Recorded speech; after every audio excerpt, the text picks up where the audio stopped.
Et aujourd'hui est de ceux-là. Nous sommes réunis ici non par choix, mais par la cruauté de l'histoire. Nous sommes réunis autour des morts trop nombreuses, des vies fauchées trop tôt, des destins brutalement interrompus. Une fois de plus, M. Tshisekedi et son régime tribal a tué. Il a tué sans voir. Il a tué sans entendre les cris. Il a tué sans distinguer l'ennemi de l'innocent. Par des bombardements aveugles et indiscriminés, il a semé la mort là où il n'y avait que des civils, des femmes portant la vie, des enfants portant l'avenir, des vieillards portant la mémoire, des êtres sans défense, dont le seul tort fut de se trouver dans un espace libéré, comme si vivre hors de leur domination était devenu une faute suprême, comme si aspirer à la liberté équivalait désormais à une condamnation à mort. Ces bombes n'ont pas seulement détruit des maisons, elles ont détruit des rêves. Elles ont anéanti des projets de vie, des rires d'enfants, des espoirs de mères. Elles ont anéanti des projets de vie. Le régime tribal et illégitime de Kinshasa a arraché à la vie les rêves de toutes ses victimes, emportés par une folie meurtrière qui ne respecte ni l'âge, ni le sexe, ni l'innocence. Aujourd'hui, ce n'est pas seulement Massissi, ce n'est pas seulement un village qui pleure, ce n'est pas seulement une communauté qui saigne. Aujourd'hui est un grand jour de deuil pour toute notre nation meurtrie. À travers ces martyrs que nous pleurons, nous nous souvenons de toutes les victimes civiles tombées ça et là, sous les bombardements, les massacres et les tueries orchestrées au fil des années.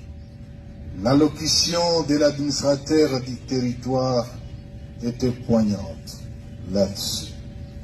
Pendant que nous rendons hommage aujourd'hui aux compatriotes massacrés par le régime tyrannique de Kinshasa, d'autres compatriotes sont victimes de massacres et exactions répétées dans les zones sous occupation du régime de Kinshasa et non encore libérées, notamment par les groupes EDF, Codeco ainsi que les mercenaires étrangers et les milices à Beni, à Lubero et surtout à Ituri, par les milices Mobondo, au Maindo, au Kwang, Kwilu et à Maluku, les Kuluna à Kinshasa et les forces du progrès de l'UDPS.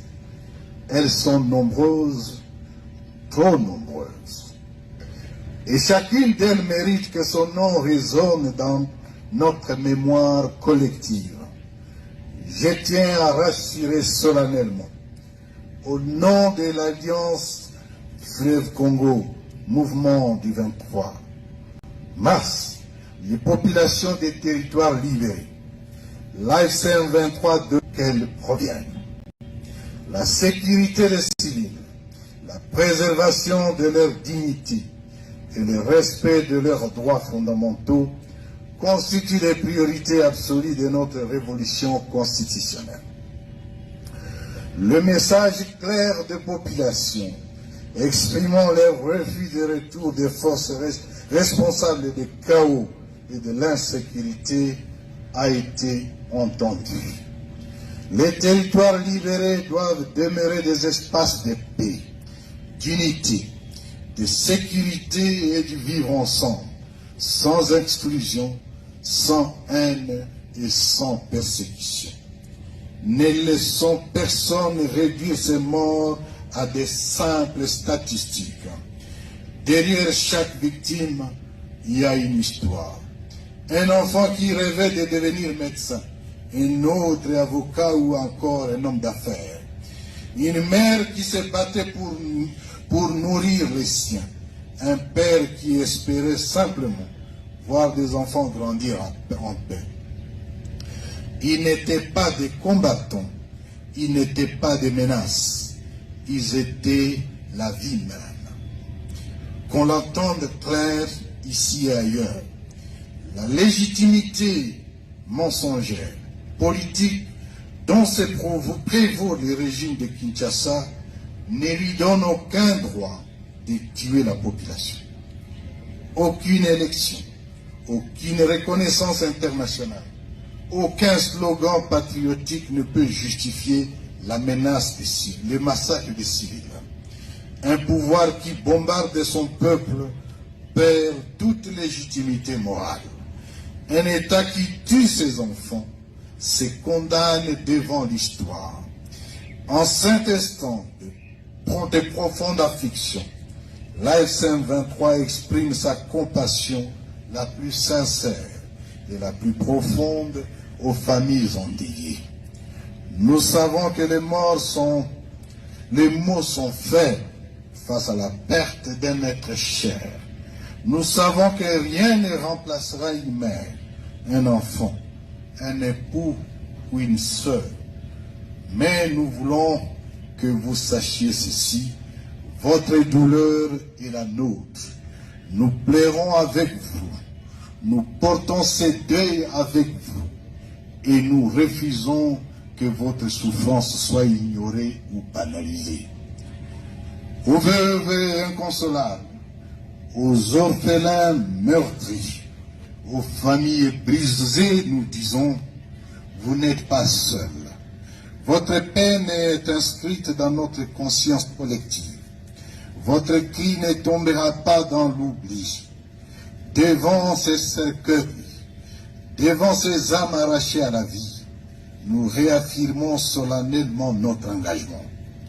L'AFC M23 demeure engagé à protéger la population, à préserver sa dignité, à défendre son droit fondamental à la vie et à la sécurité. Nous resterons aux côtés du peuple dans l'épreuve, non par calcul politique, mais par devoir moral et humain. La dignité humaine n'est pas négociable. La vie civile n'est pas une variable en nom à qui nous adressons ce mot. Bangola sozo copier bana tatara bango avandi yao. Vantar eza mabete. Kanga ngola mutu betela mutu. La différence